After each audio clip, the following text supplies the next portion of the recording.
What's happening, guys? Gonna start this video off with a bit of bad news, but then hopefully it'll be ending on some good news. So the truck is off the road again, and yeah, it's the brake system again. That's the third time the brakes have failed now from corroded pipes. Luckily this time I wasn't going down a big hill. It was in the yard. So we've replaced the pipe completely from front to back. But now we can't bleed it, and what I think has happened is, from it being, God knows how old this truck is, 20 plus years old, the master cylinder has bit the dust now from bleeding it. I can't get a good pedal, and it's only locking up the rear brakes, so I need a new master cylinder, and the only place I can find one is Thailand at the moment, so I'm without a vehicle. The best solution for me is to get the van up and running. So that's what I'm going to concentrate on this week now, is getting it roadworthy. We got a few little bits and bobs to tick off. If I refer to my list here on my whiteboard, I've indicated everything that needs doing before I can drive it. The diesel heater is fitted, but there's still wires dangling down underneath the van, so obviously you need to address that. It needs some mud shields and under tray fitted. What else we got? We got a water leak, so I'm gonna have a look where it's leaking from and try and fix that. I need to fit the battery cover, and before I can do that I've got to fit a little bit of conduit over the cables that are going into the battery compartment. There's also some holes on where the bulkhead mounts to, or did used to mount to, so I don't want water coming in from them holes while I'm driving. So I'll seal them up, and then obviously MOT, insurance, test drive it, pump the tyres up, things like that. Check everything's working. So it's not a lot. The first protocol is to put some coolant in it, see where we're leaking from, because that's the main one why we can't drive it. So as you can see there, the reservoir is bone dry.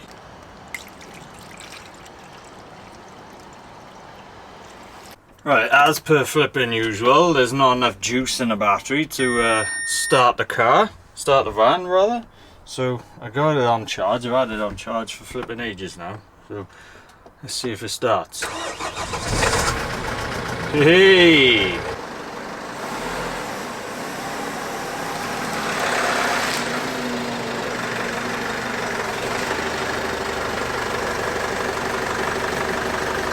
I'm pretty sure that's the first time we've seen the van run on my channel. And how long have I been videoing this van now?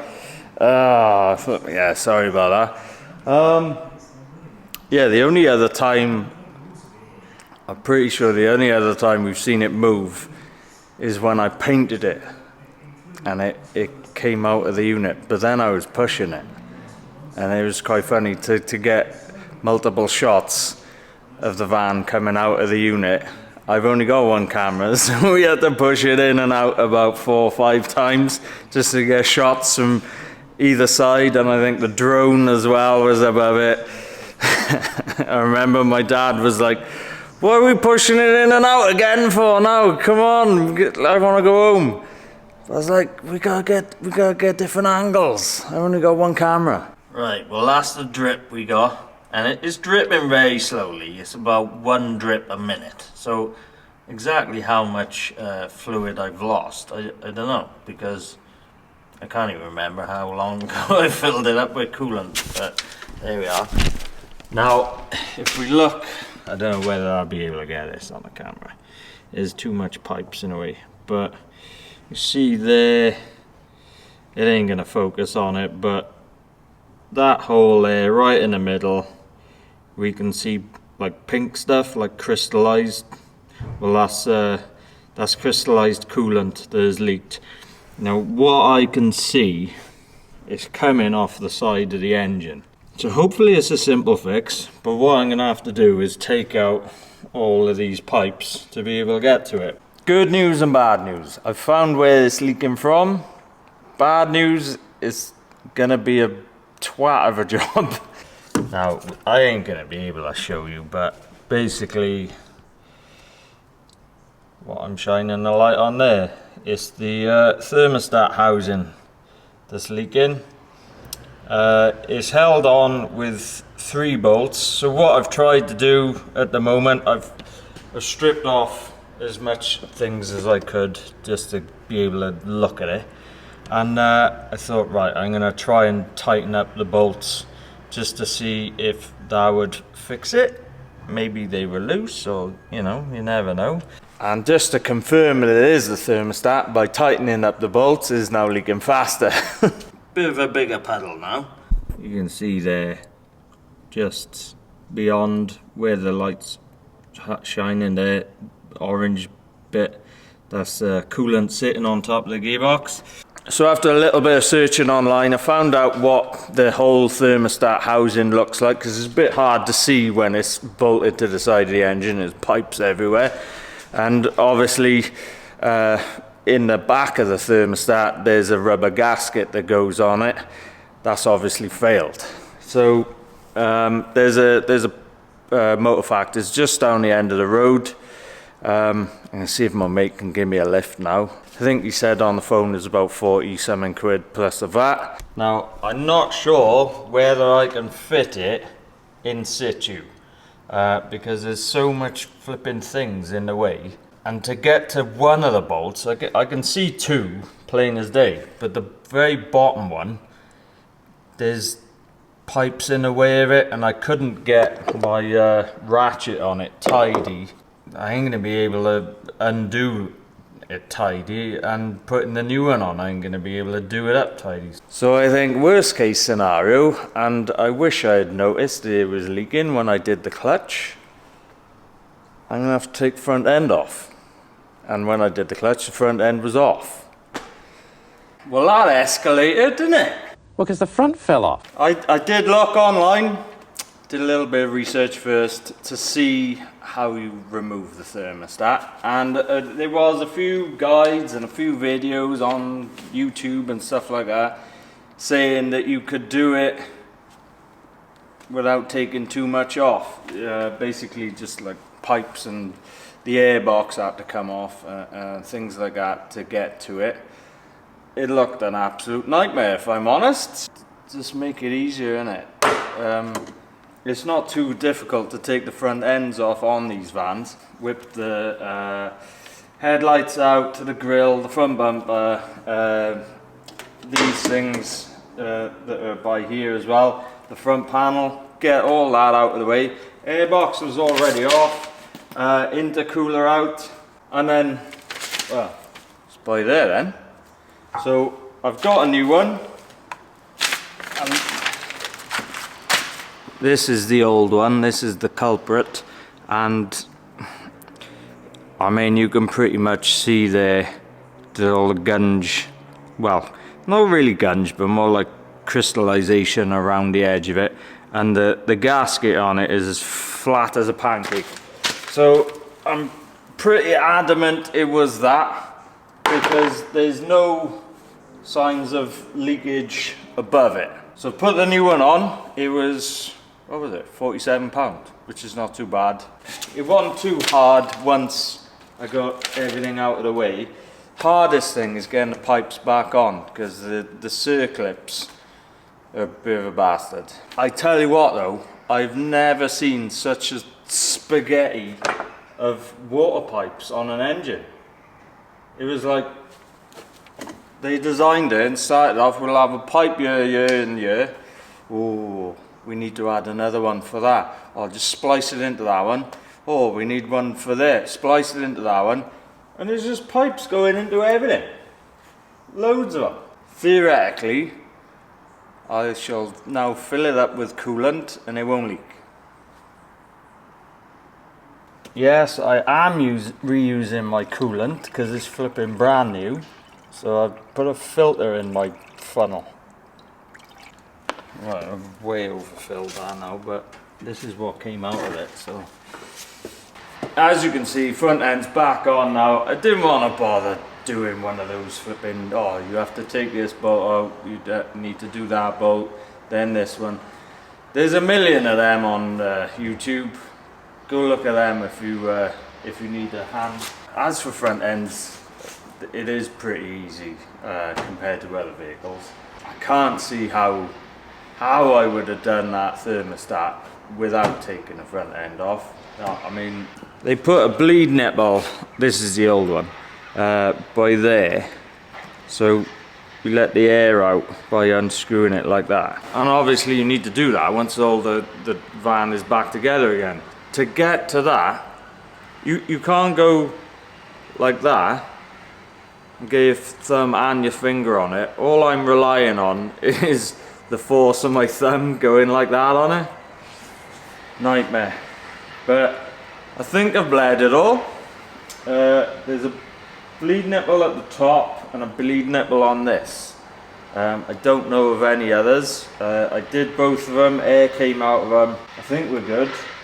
I mean, the same amount of coolant has gone back in it again now, and we're at the same level. A few other little things I've done. I've removed this spare tyre carrier because it ain't gonna fit one of these big buggers in it, is it? Plus it was rusty as well, so that's gone.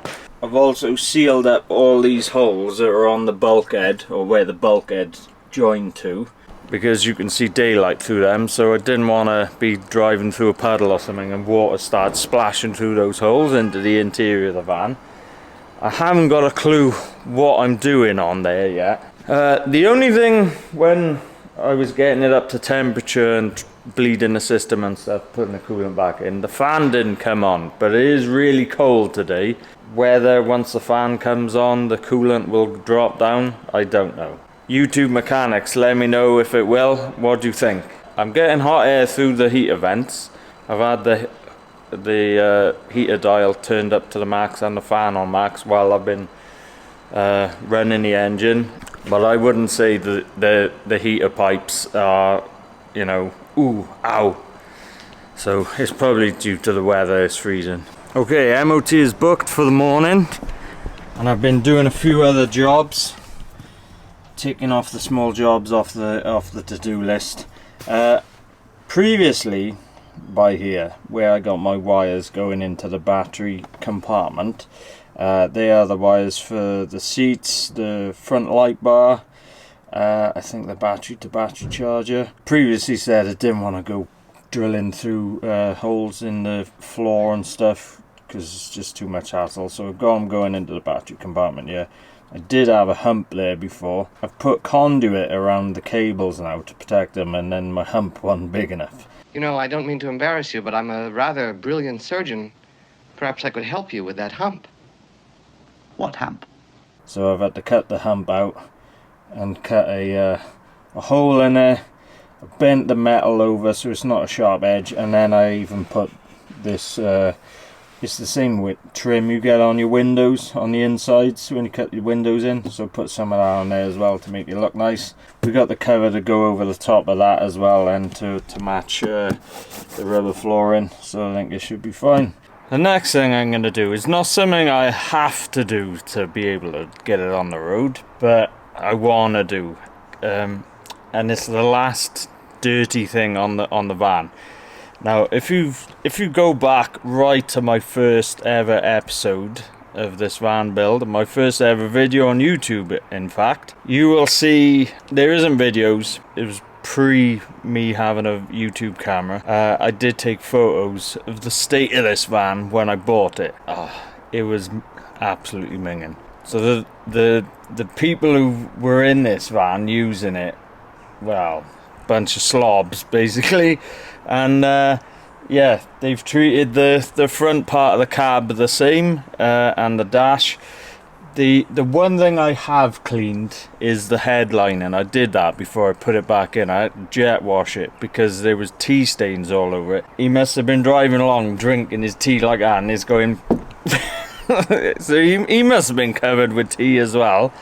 God knows that what he was doing in here. The only thing I have done is get all the rubbish out here. There must have been like hundreds of you know, just the little sachets of sugar down the front of the dash, pens, pills, tools, coffee stirrers, everything, you name it, it was in you. So what we're left with now is yeah, I've probably added to the dust in your mind by working on it, but there's mold growing on it, and tea residue where you spilt his tea over the dash and the steering wheel, and whoever's been sat in the passenger seat was putting his feet up on the windscreen. So now I think it's just, yeah, get the cloths out and the interior polish and start yeah, wiping this down. Good news, it's only gone and passed, hasn't it? So I've just taxed it as well. We are now roadworthy, we're all insured and everything. So I'm about to take some scooter wheels up my mate's garage to have him sandblast them. They're actually customer scooter wheels. So it's a good excuse to give it a test run up there. Off we go!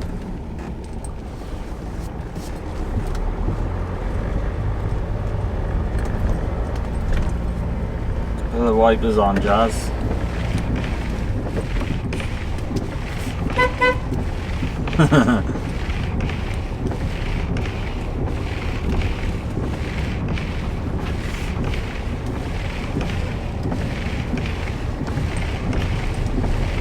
We got a new car competition place by it. 1 hour later. Well, that was fun. We took the wheels down to get sandblasted, and we've broken down on the side of the road coming back. And for some reason, either I've left them loose, or the wobble bolts on the wheel has come loose, just on one wheel. So luckily we got it pulled over in time. I am pulled over on the grass now, so this is an ideal road test to see if the Cooper tyres can get out of this now.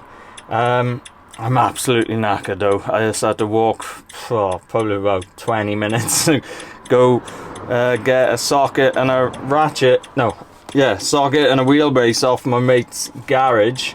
Luckily I wasn't too far away from it. And he kindly gave me a lift back as well, so legend to him. Let's see if we can get out of here. What a day. Right, we made it back, luckily. Big shout out to the lads at Best Tyres for lending me some tools and giving me a lift back to the van. I tell you what, my flipping shins are killing me now from... I probably walked for 20 minutes. Work boots as well, slopping all over the place. So obviously I had to drive back to their garage then once I got it going and give them their tools back. And before I did, I thought I'd check all four wheels, tighten all the wheel bolts up, and all four wheels were loose. So the likelihood of 20 bolts working their way loose, I can't see it happening, to be honest. So this is all your fault.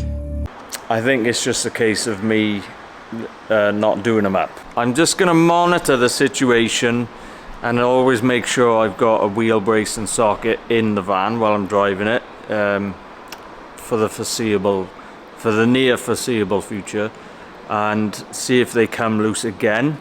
Also got to top up the fluid because it's dropped a tiny bit from driving it around. So yeah, we'll top that up and hopefully that don't drop anymore now. I still can't believe how hasty I was to get this out on its first drive. The amount of things I forgot to do before it is unbelievable. So I didn't put any of the mud shields in, so I've just done that now. Another thing I forgot to do, because I've got the diesel heater kind of installed in the van, the cable for the fuel pump was actually coming out and stuck to the side of the van here. So yeah, that could have just blown off and then hooked onto something and pulled it out.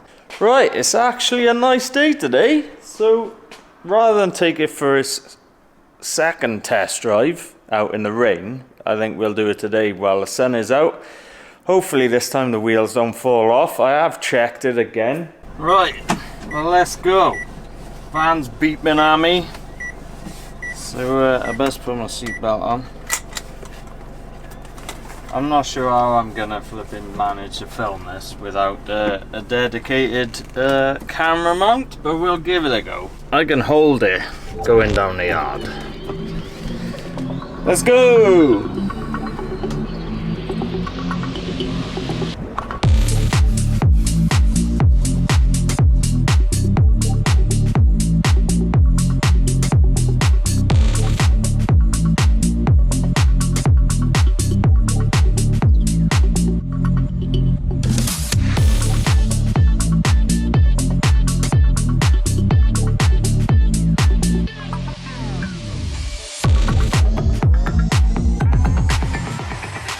Feels like deja vu, this does, doesn't it? Been here before.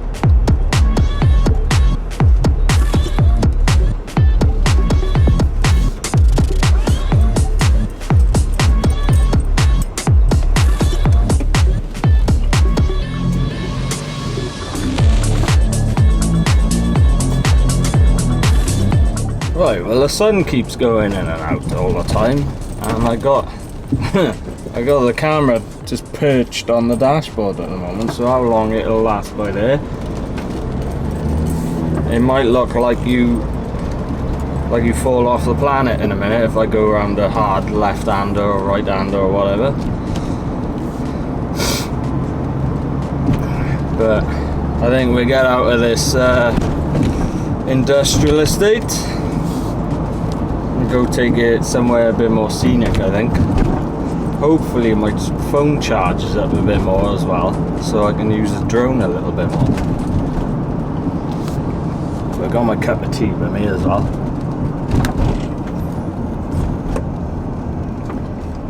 Well, you gone. Well, we're here. This is called Castle Koch. It's the nearest place to my unit that I would call, I don't know, nice to look at, basically. So I thought it'd take a year for its first spin. And yeah, we might head on to some other place after this. I don't know, not sure yet, but it's going well at the moment. The van's, yeah, no problems. Wheels haven't fallen off.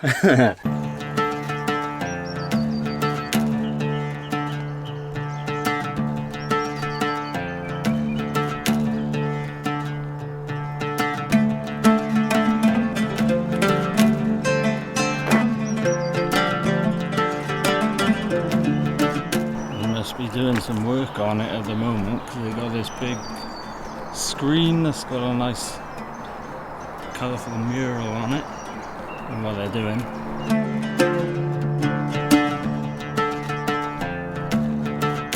It's not a very big castle.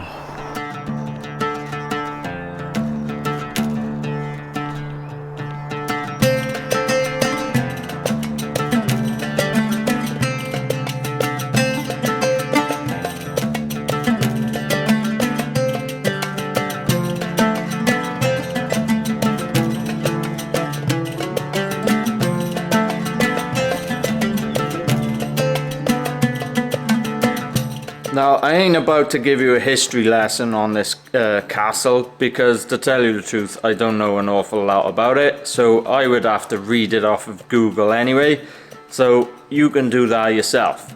The only things I do know is that it's situated just outside of Cardiff on a hill that is overlooking the A470 dual carriageway, and as far as I'm aware, it hasn't seen any battles.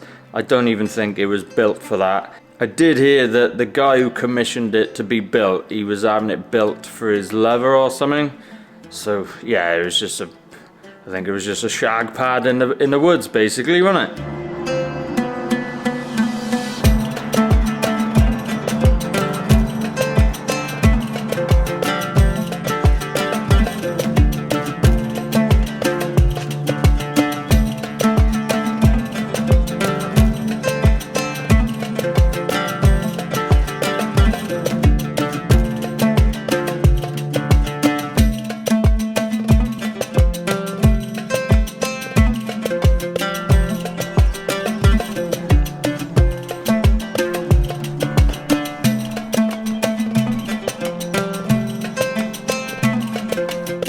Right, well that was Castle Cork.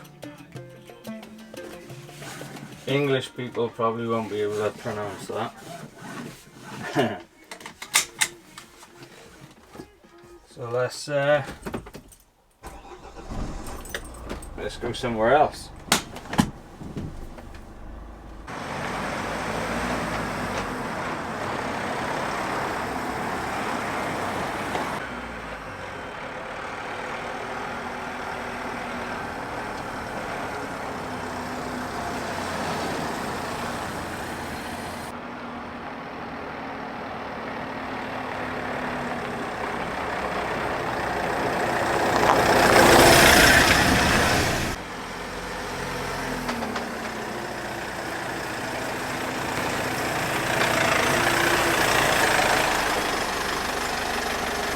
Right, we're back at the unit and we've actually gone forward in time a little bit now. So I've been driving it a week just so I could give you a bit of a better verdict from driving it rather than giving you a verdict after driving it just the once. And I didn't end up going anywhere else because my camera was doing my absolute head in. I definitely need to get some kind of dedicated camera mount. Whether it goes on the windscreen or I don't know, or I may even have to get a different camera just for the front of the van, a slightly smaller one, especially before I go on any more trips. I'll be honest, I didn't have a flipping clue what I was doing. Filming, going out and about, totally different to filming in the unit while I'm working. Right, so what's the first impressions of the van? Well, especially the first time when the wheels nearly fell off, but also the first time that's on this video, and probably a day or two after as well. Little bit anxious driving it, mainly because of the brakes. They take some getting used to. I did ask my mate what his is like, because he's got a short wheelbase. And he said they're all like it. So I describe it as being spongy for, say, the first half of the pedal. So it gives you like a sense of there's no brakes until there is. I've checked the brakes over and there's loads of pad left on them. So yeah, after a week of driving it, I'm actually used to it now. I was probably just used to the brakes on the truck because they were quite awesome on. They're not anymore, are they? And anyway, it takes you a good week to get used to swapping vehicles. Right, couple of bad points on the van. Now, there's not many, thankfully. First one, the sat-nav screen. Now, I'm going to have to go into the settings on it. I don't know whether I can or not, but at night time, the screen is quite bright. So I want to see if I can dim it down a bit. Second one, the interior light when you open the door. Yeah, don't matter what setting you have the switch on, the light don't come on. Exterior temperature sensor. Now I think that's in the driver's side mirror according to the internet. It appears to be faulty because it thinks it's minus 21 degrees. Now I know it's cold in the UK at the moment, but it's not minus 21 cold. I don't think I've ever seen minus 21. I need to change the wipers. Whoever fitted them, they're incorrect. The passenger side one is far too big, so it's clipping the A-pillar and the driver's side wiper. So I need to swap them out. And finally, I gotta get my mate, who's a mechanic, to look at it. When going over bumps and stuff, it's making a little bit of a knock on the front end. So apparently they are prone to ball joints failing on them. So whether it's that or not, I don't know. I'm not quite sure how it didn't appear on the MOT, but hopefully we can find out what it is and get that sorted as well. Now, a couple of bad points of things that I've done. When driving along, especially on the motorway or dual carriageways, when you get to about 50 mile an hour, I would say, the noise from the solar panel on top of the roof rack, oh, it's loud. Now, I was thinking that we were going to be hearing the noise coming from the off-road tyres. I can't even hear them over the sound coming from up here. So I'm going to have to do something about that, otherwise it's going to drive me insane. So I'm thinking probably some kind of deflector bolted to the front of the roof rack. As for the tyres, one little problem, and I think someone asked me about this the other day, and I said, no, they're fine. But they are hitting the mud shields on the front when you go, I would say, half lock. I'm not sure whether I can tuck the mud shields a bit further forward. I may be able to, and that will sort that. So that's the bad points out of the way. Let's get on to the good stuff. I'm loving the height of the van, and that's from the raised suspension and also the extra height from the tyres, the off-road tyres. You can definitely notice when you drive past a van of similar size. Having some creature comforts like central locking, electric windows, the best one ever. Cup holders. I didn't have any in the van, so driving to work I was just having to drive along like this and risk spilling it all over me. So don't have to do that anymore because I got a cup holder by there. And being able to hook up my iPhone directly to the van stereo, so as soon as you plug it in it hooks up and then I can play my Spotify playlist. That's awesome. And a few people are wondering, how do the Discovery seats feel? Well, they're amazing. They're really comfy, and obviously you've got the armrest as well. The good points are definitely outshining the bad points on the van so far. So yeah, I am loving van life, and I tell you what, I'm especially getting like a sense of pride from getting this van to where it is, because if I hadn't have saved it, it would have probably ended up getting scrapped. So I've got it back on the road and given it a new lease of life. So it's gone from a builder's van that is getting mistreated every day to something that is now, well, it's going to get loved every day now, and it's going to have, it should be an easy life. So yeah, I hope you enjoyed the first outing video. It's been a long time coming, hasn't it? Yeah, thank you very much for being patient. The first camping trip is planned for the end of this month, so I've got a few things to do to get it up and ready for that. Main things being the diesel heater, getting it plumbed in. Although it'll be the end of March, it'll still probably be cold in the UK, won't it? And the other thing is to have some kind of blackout insulation covers for all the glass in the van so no one can peek in. What's going on in there? And to get us a bit warmer. Even though the weathermen will probably say something like it's the hottest March on record, which where they get that info from, I don't know. Where they taking the readings from? The Sahara? So that's pretty much it. If you've got any questions, pop them in the comments. I haven't had any questions for a while now either. Click on the subscribe button as per usual. Thank you very much for watching, and keep on rocking.